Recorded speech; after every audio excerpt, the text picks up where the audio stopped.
গল্প কবিতা পাঠে সকলকে স্বাগত জানিয়ে শুরু করছি আজকের পাঠ। সৈয়দ মুজতবা আলীর দেশে বিদেশের 10ম অংশ। ভোরবেলা ঘুম ভাঙল আজান শুনে।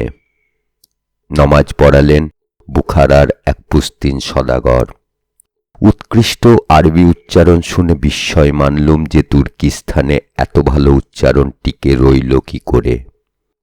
বেতারওয়ালাকে জিজ্ঞাসা করাতে তিনি বললেন, আপনি নিজেই জিজ্ঞেস করুন না। আমি বললুম, কিছু যদি মনে করেন। আমার এ সংকোচে তিনি এত আশ্চর্য হলেন যে বুঝতে পারলুম খাস প্রাচ্য দেশে অচেনা অজানা লোককে যে কোনো প্রশ্ন জিজ্ঞাসা করতে বাধা নেই।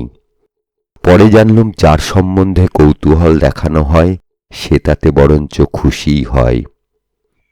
মোটরে বসে তারই খেই তুলে নিয়ে আগের রাতের অভিজ্ঞতার জমা খরচা নিতে লাগলুম। গ্রেট ইস্টার্ন পান্থশালা, আফগান সরাইও পান্থশালা। সরাইয়ের আরাম ব্যারাম তো দেখা হলো, গ্রেট ইস্টার্ন গ্র্যান্ডেরও খবর কিছু কিছু জানা আছে। মার্কস না পড়েও চোখে পড়ে যে সরাই গরিব, হোটেল ধনী। কিন্তু প্রশ্ন, তাই দিয়ে কি সব পার্থক্যের অর্থ করা যায়? সরাইও জন আস্টেক এমন সদাগর ছিলেন যারা অনায়াসে গ্রেট ইস্টার্নের সুইট নিতে পারেন। তাদের সঙ্গে আলাপচারি হয়েছে। গ্রেট ইস্টার্নের বড় সাহেবদেরও কিছু কিছু চিনি, কিন্তু আচার ব্যবহারে কি ভয়ঙ্কর তফাত। এই 8 জন ধনী সদাগর ইচ্ছে করলেই একত্র হয়ে উত্তম খানাপিনা করে জুয়োই 200-400 টাকা এদিক ওদিকে উড়িয়ে দিয়ে রাত কাটাতে পারতেন। চাকর বাকর সন্ত্রস্ত হয়ে হুজুরদের হুকুম তামিল করত। সরাইয়ের ভিখিরি ফকিরদের তো ঠেকিয়ে রাখতই, সাধু সজ্জনদের সঙ্গেও এদের কোনো যোগাযোগ হতো না। পৃথক হয়ে আপন আপন দৃঢ়দরদ স্তম্ভে এরা তো বসে থাকলেনই না। 8 জনে মিলে খানদানি গোঠও এরা পাকালেন না। নিজ নিজ পুণ্যবাহিনীর ধনী গরিব আর 5 জনের সঙ্গে এদের দহরম মহরম আগের থেকে তো ছিলই। তার উপর সরাইয়ে আসন পেতে জিরিয়ে জুড়িয়ে নেওয়ার পর তাঁরা আরও 5 জনের তত্ত্ব তালাশ করতে আরম্ভ করলেন। তার ফলে হরেক রকমের আড্ডা জমে উঠল। ধনী গরিবের পার্থক্য জামা কাপড়ে টিকে থাকল বটে, কিন্তু কথাবার্তায় সেসব তফাত রইল না। 2-4টে মোসাহেব ইয়েসম্যান ছিল সন্দেহ নেই, তা সে গরিব আড্ডা সর্দারেরও থাকে। ব্যবসা বাণিজ্য, তত্ত্বকথা, দেশ বিদেশের রাস্তাঘাট গিরিসংকট, ইংরেজ রুশের মন কষাকষি, পাগলা উট কামড়ালে তার দাওয়ায়, সর্দারজির মাথার ছিট, সব জিনিস নিয়েই আলোচনা হলো। গরিব ধনী সকলেরই সকল রকম সমস্যা আড্ডার দয়ে মজে কখনো ডুবল, কখনো ভাসল, কিন্তু বাকচতুর গরিবও ধনীর পোলাও কালিয়ার আশায় বেশরম বাঁদর নাচ নাচল না। ঝগড়া কাজিয়াও আড্ডার চোখের সামনে চাতালে হচ্ছে। কথাবার্তার খোঁচাখুঁচিতে যতক্ষণ উভয় পক্ষ সন্তুষ্ট, ততক্ষণ আড্ডা সেসব দেখেও দেখে না, শুনেও শোনে না। কিন্তু মারামারির পূর্বাভাস দেখা দিলেই কেউ না কেউ মধ্যস্থ হয়ে বখেরা ফয়সালা করে দেয়। মনে পড়ল বায়োস্কোপের ছবি। সেখানে 2 সাহেবে ঝগড়া লাগে আর 5 জন হটে গিয়ে জায়গা করে দিয়ে গোল হয়ে দাঁড়ায়। 2 সাহেব তখন কোট খুলে ছুঁড়ে ফেলেন আর সকলের দয়ার শরীর কোটটাকে ধুলোয় গড়াতে দেন না, লুফে নেন। তারপর শুরু হয় ঘুষোঘুষি, রক্তারক্তি। 5 জন বিনা টিকিটে তামাশা দেখে আর সমস্ত বর্বরতাটাকে অন্য লোকের নিতান্ত ঘরোয়া ব্যাপার নাম দিয়ে ক্ষীণ বিবেক দংশনে প্রলেপ লাগায়। সরাইয়ে কারো কোনো নিতান্ত ঘরোয়া ব্যাপারে নেই, তাই পার্সোনাল ইডিওসিনক্রেসি বা খেয়াল খুশির ছিট নিয়ে কেউ সরাইয়ে আশ্রয় নেয় না। অথবা বলতে পারেন সকলেই যে যার খুশি মতো কাজ করে যাচ্ছে, আপনি আপত্তি জানাতে পারবেন না, আর আপনিও আপনার পছন্দ মতো যা খুশি করে যাবেন, কেউ বাধা দেবে না। হাতাহাতি না হলেই হলো। তাতে করে ভালো মন্দ দুইই হয়। একদিকে যেমন গরম, ধুলো, তৃষ্ণা সত্ত্বেও মানুষ একে অন্যকে প্রচুর বরদাস্ত করতে পারে, অন্যদিকে তেমনি সকলেই সরাইয়ের কুঠরি চত্বর নির্মমভাবে নোংরা করে। একদিকে নিবিড় সামাজিক জীবনযাত্রা, অন্যদিকে ব্যক্তিগত স্বাধীনতার চূড়ান্ত বিকাশ, অর্থাৎ কমিউনিটি সেন্স আছে কিন্তু সিভিক সেন্স নেই। ভাবতে ভাবতে দেখি সরাইয়ে এক রাত্রি বাস করেই আমি আফগান তুর্কমান সম্বন্ধে নানা রকম মতবাদ সৃষ্টি করতে আরম্ভ করেছি। হুঁশিয়ার হয়ে ভেতরের দিকে তাকানো বন্ধ করলুম, কিন্তু বাইরের দিকে তাকিয়েই বা দেখব আর কি, সেই আগের দিনকার জনপদ বা জনশূন্য শিলা পর্বত। সর্দারজিকে বললুম, রাত্রিরে যখন গা বিরোচ্ছিল তখন একটু সুপুরি পেলে বড় উপকার হতো, কিন্তু সরাইয়ে পানের দোকান তো দেখলুম না। সর্দারজি বললেন, পান কোথায় পাবেন বাবু সাহেব?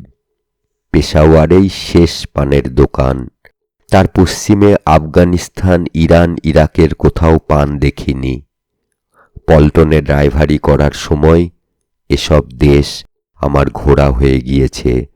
পাঠানো তো পান খায় না, পেশাওয়ারের পানের দোকানের গ্রাহক সব পাঞ্জাবি। তাই তো মনে পড়ল কলুটোলা জাকারিয়া স্ট্রিটে হোটেলের গাড়ি বারান্দায় বেঞ্চে বসে কাবুলিরা। শহর রাঙা করে না বটে। আরও মনে পড়ল দক্ষিণ ভারতে বর্মা মালয়ে, এমনকি খাসিয়া পাহাড়েও প্রচুর পান খাওয়া হয়, যদিও এদের কেউই কাশী লখনৌয়ের মতো তরিব্বত করে জিনিসটার রস উপভোগ করতে জানে না। তবে কি পান অনার্য জিনিস? পান কথাটা তো আর্য, কর্ণ থেকে কান, পর্ণ থেকে পান। তবে সুপারি? কথাটা তো সংস্কৃত নয়। লখনৌয়ে বলে ডলি অথবা ছালিয়া, সেগুলোও তো সংস্কৃত থেকে আসেনি। কিন্তু পূর্ববঙ্গে গুয়া কথাটার গুবাক না গুবাক কি একটা সংস্কৃত রূপ আছে না? কিন্তু তাহলেও তো কোনো কিছুর সমাধান হয় না, কারণ পাঞ্জাব, দোয়াব এসব উন্নাসিক আর্যভূমি ত্যাগ করে খাঁটি গুবাক হঠাৎ পূর্ববঙ্গে গিয়ে গাছের ডগায় আশ্রয় নেবে কেন? আজকের দিনে হিন্দু মুসলমানের সব মাঙ্গলিকেই সুপারির প্রয়োজন হয়, কিন্তু গৃহ্যসূত্রের ফিরিস্তিতে গুবাক গুবাক না, মনে তো পড়ে না। তবে কি এ নিতান্তই অনার্য জনসুলভ সামগ্রী? পূর্বপ্রাচ্য থেকে উজিয়ে উজিয়ে পেশাওয়ার অবধি পৌঁছেছে। সাধে বলি, ভারতবর্ষ তাবৎ প্রাচ্য সভ্যতার মিলনভূমি। ডেমোক্রেসি ডেমোক্রেসি জিগির তুলে বড্ড বেশি চেঁচামেচি করাতে দক্ষিণ ভারতের এক সাধক বলেছিলেন, তাহলে সবাই ঘুমিয়ে পড়ো। ঘুমন্ত অবস্থায় মানুষে মানুষে ভেদ থাকে না, সবাই সমান। সেই গরমে বসে বসে তত্ত্বটি সম্পূর্ণ হৃদয়াঙ্গম করলুম। ঝাঁকুনি, ধুলো, কঠিন আসন, ক্ষুধা তৃষ্ণা সত্ত্বেও বেতারকর্তা ও আমার দুজনেরই ঘুম পাচ্ছিল। মাঝে মাঝে তাঁর মাথা আমার কাঁধে ঢলে পড়ছিল। আমি তখন শক্ত হয়ে বসে তাঁর ঘুমে তা দিচ্ছিলুম। তারপর হঠাৎ একটা জোর ঝাঁকুনি খেয়ে ধর্মরিয়ে জেগে উঠে তিনি আমার কাছে মাপ চেয়ে শক্ত হয়ে বসছিলেন। তখন আমার পালা। শত চেষ্টা সত্ত্বেও ভদ্রতার বেড়া ভেঙে আমার মাথা তাঁর কাঁধে জিরিয়ে নিচ্ছিল। চোখ বন্ধ অবস্থাতেই ঠান্ডা হাওয়ার প্রথম পরশ পেলুম। খুলে দেখি সামনে সবুজ উপত্যকা, রাস্তার দুদিকে ফসল ক্ষেত। সর্দারজি পরিচয় করিয়ে দিয়ে বললেন, জালালাবাদ। দক্কার পাশের সেই কাবুল নদীর কৃপায় এই জালালাবাদ শস্য শস্প শ্যামল। এখানে জমি বোধহয় দক্কার মতো পাথরে ভর্তি নয় বলে উপত্যকা রীতিমতো চওড়া। একটু নিচু জমিতে বাস নামার পর আর তার প্রসারের আন্দাজ করা যায় না। তখন দুদিকেই সবুজ আর লোকজনের ঘরবাড়ি। সামান্য একটি নদী ক্ষুদ্রতম সুযোগ পেলে যে কি মোহন সবুজের লীলা খেলা দেখাতে পারে, জলালাবাদে তার অতি মধুর তসবির। এমনকি যে দুটো চারটে পাঠান রাস্তা দিয়ে যাচ্ছিল, তাদের চেহারাও যেন সীমান্তের পাঠানের চেয়ে মোলায়েম বলে মনে হলো। লক্ষ্য করলুম, যে পাঠান শহরে গিয়ে সেখানকার মেয়েদের বেপরদামির নিন্দা করে, তারই বৌঝি খেতে কাজ করছে অন্য দেশের মেয়েদেরই মতো। মুখ তুলে বাসের দিকে তাকাতেও তাদের আপত্তি নেই। বেতার কর্তাকে জিজ্ঞাসা করতে তিনি গম্ভীরভাবে বললেন, আমার যতদূর জানা কোনো দেশের গরিব মেয়েই পর্দা মানে না, অন্তত আপন গায়ে মানে না। শহরে গিয়ে মধ্যবিত্তের অনুকরণে কখনো পর্দা মেনে ভদ্রলোক হবার চেষ্টা করে, কখনো কাজকর্মের অসুবিধা হয় বলে গাঁয়ের রেওয়াজি বজায় রাখে। আমি জিজ্ঞাসা করলুম, আরবের বেদুইন মেয়েরা? তিনি বললেন, আমি ইরাকে তাদের বিনা পর্দায় ছাগল চড়াতে দেখেছি। থাক উপস্থিত এসব আলোচনা, গোটা দেশটা প্রথমে দেখে নি, তারপর রীতি রেওয়াজ ভালো মন্দের বিচার করা যাবে। গাড়ি সদর রাস্তা ছেড়ে জলালাবাদ শহরে ঢুকল। কাবুলিরা সব বাসের পেট থেকে বেরিয়ে 1 মিনিটের ভিতর অন্তর্ধান। কেউ একবার জিজ্ঞেস পর্যন্ত করল না, বাস ফের ছাড়বে কখন। আমার তো এই প্রথম যাত্রা, তাই সর্দারজিকে শুধালুম, বাস আবার ছাড়বে কখন? সর্দারজি বললেন, আবার যখন সবাই জড়ো হবে। জিজ্ঞেস করলুম, সে কবে? সর্দারজি যেন একটু বিরক্ত হয়ে বললেন, আমি তার কি জানি, সবাই খেয়ে দিয়ে ফিরে আসবে যখন তখন। বেতার কর্তা বললেন, ঠায় দাঁড়িয়ে করছেন কি, আসুন আমার সঙ্গে। আমি শুধালুম, আর সব গেল কোথায়, ফিরবেই বা কখন? তিনি বললেন, ওদের জন্য আপনি এত উদ্বিগ্ন হচ্ছেন কেন? আপনি তো ওদের মালজানের জিম্মাদার নন। আমি বললুম, তা তো নই, কিন্তু যেরকম ভাবে হুট করে সবাই নিরুদ্দেশ হলো, তাতে তো মনে হলো না যে ওরা শিগগির ফিরবে। আজ সন্ধ্যায় তাহলে কাবুল পৌঁছব কি করে? বেতার কর্তা বললেন, সে আশা শিকেই তুলে রাখুন, এদের তো কাবুল পৌঁছবার কোনো তাড়া নেই। বাস যখন ছিল না তখন ওরা কাবুল পৌঁছত 15 দিনে, এখন 4 দিন লাগলেও তাদের আপত্তি নেই। ওরা খুশি, ওদের হেঁটে যেতে হচ্ছে না। মালপত্র তদারক করে গাধা খচ্চরের পিঠে চাপাতে নামাতে হচ্ছে না, তাদের জন্য বিচুলির সন্ধান করতে হচ্ছে না। জলালাবাদ পৌঁছেছে, এখানে সকলেরই কাকা মামা শালা কেউ না কেউ আছে, তাদের তত্ত্ব তালাশ করবে, খাবে দাবে, তারপর ফিরে আসবে। আমি চুপ করে গেলুম। দক্কাতে অফিসারকে বলেছিলুম, আর 5 জনের যা গতি আমারও তাই হবে। এখন বুঝতে পারলুম, সব মানুষই কিছু না কিছু ভবিষ্যৎবাণী করতে পারে। তফাৎ শুধু এইটুকু, কেউ করে জেনে, কেউ না জেনে। আফগানিস্তানের বড় শহর 5টি, কাবুল, হিরাত, গজনি, জালালাবাদ, কান্দাহার। জালালাবাদ আফগানিস্তানের শীতকালের রাজধানী, তাই এখানে রাজপ্রাসাদ আছে, সরকারি কর্মচারীদের জন্য খাস পান্থনিবাস আছে। বেতারবাণী যখন বলছেন তখন নিশ্চয়ই আছে, কিন্তু উপস্থিত জালালাবাদের বাজার দেখে আফগানিস্তানের অন্যতম প্রধান নগর সম্বন্ধে উচ্ছ্বসিত হওয়ার কোনো কারণ খুঁজে পেলুম না। সেই নোংরা মাটির দেওয়াল, অত্যন্ত গরিব দোকানপাট, সস্তা জাপানি মালে ভর্তি বিস্তর চায়ের দোকান আর অসংখ্য মাছি। হিমালয়ের চটিতে মানুষ যেরকম মাছি সম্বন্ধে নির্বিকার, এখানেও ঠিক তাই। হঠাৎ আখ দেখে চোখ জুড়িয়ে গেল।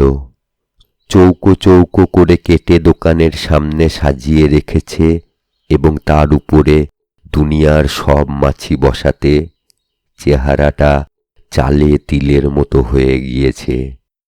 ঘিনপিট ঝেড়ে ফেলে কিনলুম এবং খেয়ে দেখলুম দেশের আখের চেয়েও মিষ্টি।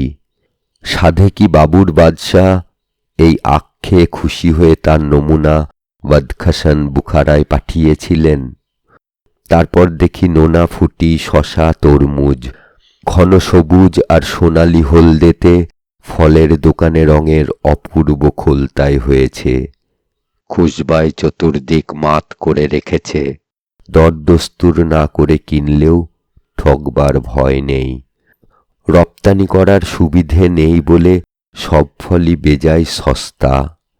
বেতার বার্তা জ্ঞান বিতরণ করে বললেন, যারা সত্যিকারের ফলের রসিক তারা এখানে সমস্ত গ্রীষ্মকালটা ফল খেয়েই কাটায়, আর যারা পাঁড় মেওয়াখোর তারা শীতকালেও কিশমিশ, আখরোট, পেস্তা, বাদামের উপর নির্ভর করে। মাঝে মাঝে রুটি, পনির আর কচ্চিৎ কখনো এক টুকরো মাংস। এরাই সবচাইতে দীর্ঘজীবী হয়। আমি জিজ্ঞেস করলুম, এদের গায়ে বুলেট লাগে না বুঝি? জালালাবাদের ফল তাহলে মন্ত্রপুত বলতে হয়। বেতার বার্তা বললেন, জালালাবাদের লোক গুলি খেতে যাবে কেন? তারা শহরে থাকে, আইন কানুন মানে, হানাহানির কিবা জানে। কিন্তু জালালাবাদের যথার্থ মাহাত্ম্য শহরের বাইরে।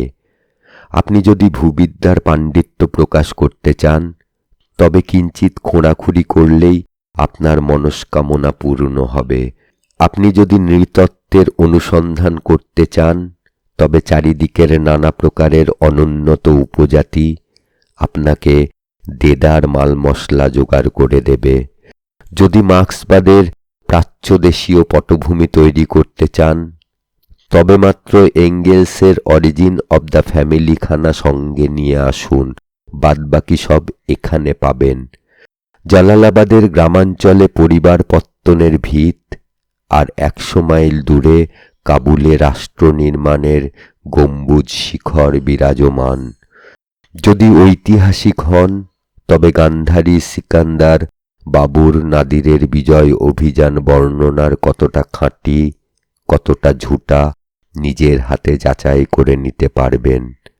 যদি ভূগোল অর্থনীতির সমন্বয়ে প্রমাণ করতে চান যে 3 ফোঁটা নদীর জল কি করে নব নব মন্বন্তরের কারণ হতে পারে, তাহলে জালালাবাদে আস্তানা গেড়ে কাবুল নদীর উজান ভাঁটা করুন। আর যদি গ্রিক ভারতীয় ভাস্কর্যের প্রয়াগ ভূমির অনুসন্ধান করেন তবে তার রঙ্গভূমি তো জালালাবাদের কয়েক মাইল দূরে হাদ্দা গ্রামে।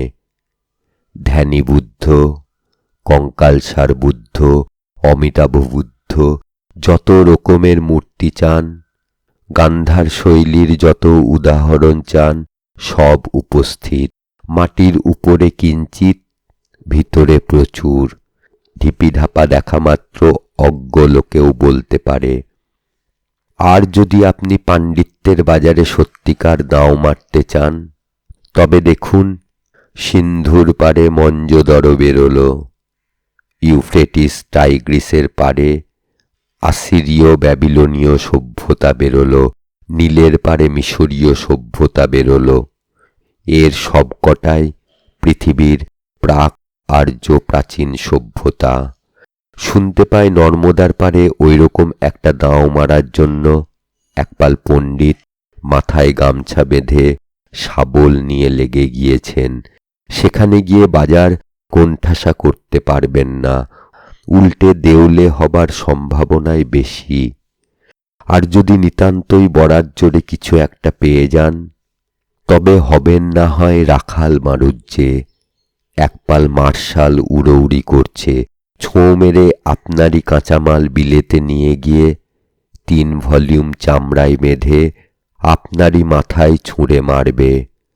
শোনেননি গুণী বলেছেন, একবার ঠকলে ঠকের দোষ, দুবার ঠকলে তোমার দোষ। তাই বলি, জালালাবাদ যান, মঞ্জোদরোর কনিষ্ঠ ভ্রাতার উদ্ধার করুন। তাতে ভারতের গর্ব 12 আনা আফগানিস্তানের 4 আনা, বিশেষত যখন আফগানিস্তানে কাকচিল নেই। আপনার মেহন্নতের মাল নিয়ে তারা চুরিচামারি করবে না। জানি পণ্ডিত মাত্রই সন্দেহ পিশাচ। আপনিও বলবেন, না হয় মানলুম জালালাবাদের জমির শুধু উপরেই নয়, নিচেও বিস্তর সোনার ফসল ফলে আছে। কিন্তু প্রশ্ন, চতুর্দিক থেকে একদিন ধরে ঝাঁকে ঝাঁকে বুলবুলির পাল সেখানে ঝামেলা লাগায়নি কেন? তার কারণ তো বেতারবাণী বহু পূর্বেই বলে দিয়েছেন। ইংরেজ এবং অন্যান্য হরেক রকম সাদা বুলবুলিকে আফগান পছন্দ করে না। বিশ্বব্রহ্মাণ্ডের পাণ্ডিত্যাম্বরে উপস্থিত যে কয়টি পক্ষী উড্ডীয়মান, তাদের সর্বাঙ্গে শ্বেত কুষ্ঠ।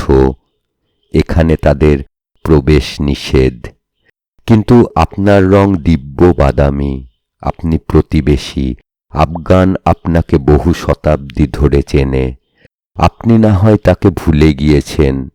আপনারই জাত ভাই বহু ভারতীয় এখানে আফগানিস্তানে ছোটখাটো নানা ধান্দায় ঘোরাঘুরি, এমনকি বসবাসও করে। আপনাকে আনাচে কানাচে ঘুরতে দেখলে কাবুলিওয়ালা আর যা করে করুক, আঁতকে উঠে কোঁৎকা খুঁজবে না। তবু শুনবেন না। সাধে বলি, সব কিছু পণ্ড না হলে পণ্ডিত হয় না।